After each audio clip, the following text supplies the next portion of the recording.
I'm Patty Seidel, and this is my presentation of my teacher interview that I did with Miriam Vankhauser. I was blessed to get to do a telephone interview with Miriam. What an amazing 2 hours I spent with this wonderful, passionate woman. I feel I am a better person and a better teacher from having spent this time with her.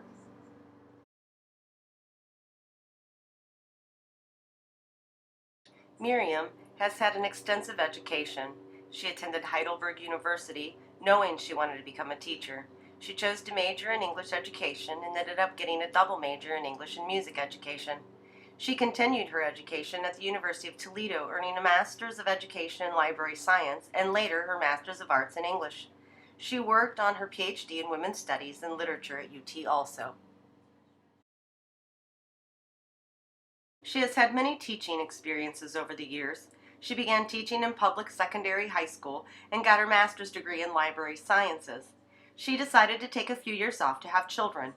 After a divorce, she tried to return to teaching, but she couldn't find a job because nobody wanted to pay a teacher with a master's degree.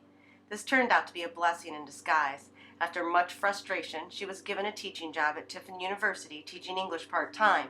In 3 years, there was an opening for a full-time position. She applied and got the position. From there, she progressed through her career at TU.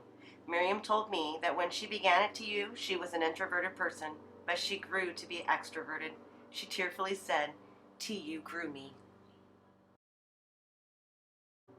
Miriam knew she was born to be a teacher. Her grandmother was a teacher in a one-room schoolhouse, and one of her earliest memories was playing teacher. When she went to college, she knew she wanted to teach, but didn't know for sure what she wanted to teach. She had a young English teacher her senior year in high school who was more interested in the boys than in teaching English. This frustrated Miriam, so she was somewhat influenced by this teacher to become an English teacher and teach students. As she progressed, she decided she could major in both English and music education. When she became a teacher, she was very interdisciplinary and enjoyed that about teaching English throughout her entire career. Miriam's grandmother inspired her teaching philosophy: insistence, persistence, and consistence. Students will do what you expect them to do. She was very committed to her students. At the beginning of each course, she would tell them, "This course will change your life." She had many students tell her after the course was completed, "You changed my life." Her love and dedication to students and her love for her subject area made her the kind of teacher we all want to be. Her courses were writing intensive. She believed in purposeful writing, and that repetition of writing from different points of view made students become better writers. She was insistent on learning and using good grammar skills. She shared with me a grading rubric that was very specific. The students knew her expectations, and she felt it helped her to be fair and consistent while grading. She believed in meeting with students one-on-one as much as possible.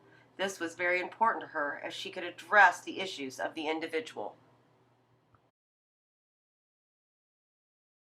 Miriam faced many barriers in her career. She feels that being a young, small woman can be one of the first barriers a female teacher can face. She faced many barriers when trying to get back into education after having children because she was overly educated. She faced sexism when she was teaching at TU. She wanted to introduce a course in women's literature in 1982. A very sexist chair of the department asked, "What did any woman write that is worth studying?" Miriam replied, "You'll have to take my course and find out." With the increasing technological developments during her career, Miriam had to face the challenges of learning to use and teach with technology. She was able to overcome this challenge through perseverance and hard work. Miriam had a love and dedication to what she taught. She loved her discipline and loved teaching. Her attitude made the difference for her and made it possible for her to overcome all barriers to teach. When Miriam had ESL students, she worked with them one-on-one as often as she could. She believed in putting the time in with students, and she continued to have high expectations of them. She expected more and more from them as they progressed through the class.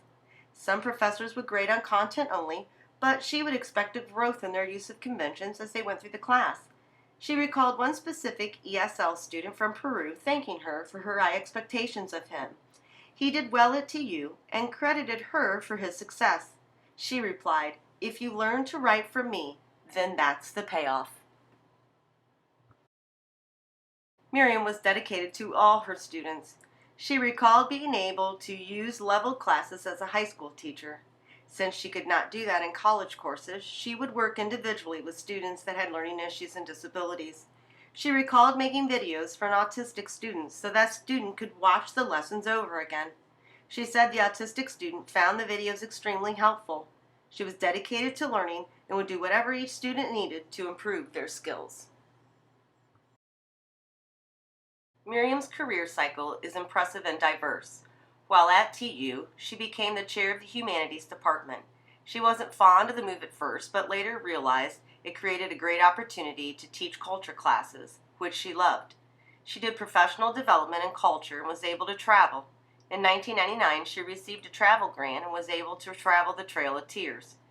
Later, she was able to take another trip researching many Native American cultures.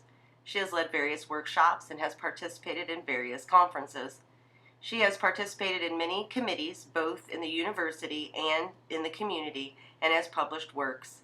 She has also done presentations on writing across the curriculum, and she even shared a wonderful tense chart with me and the presentation she gave about using it. Some things that Miriam discussed in the area of teaching improvement strategies was the importance of keeping current on issues in technology while progressing through a teaching career. She had to learn to teach online classes, and she did.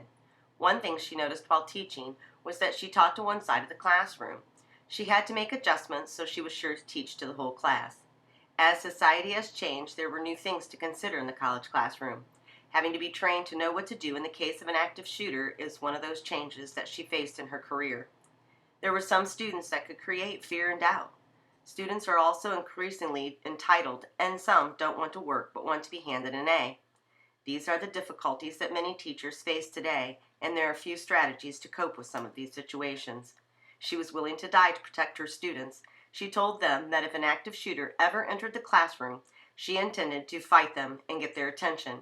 She expected she would die, but hoped that it would give them time to escape or disarm him. Miriam's advice for future teachers is to love what you do, love what you teach, and love the students you are teaching. Be persistent, consistent, and insistent. Have high expectations and work at it as long as you can. One point that she stressed was to always be prepared for the classes you are teaching. Careful preparation is so important.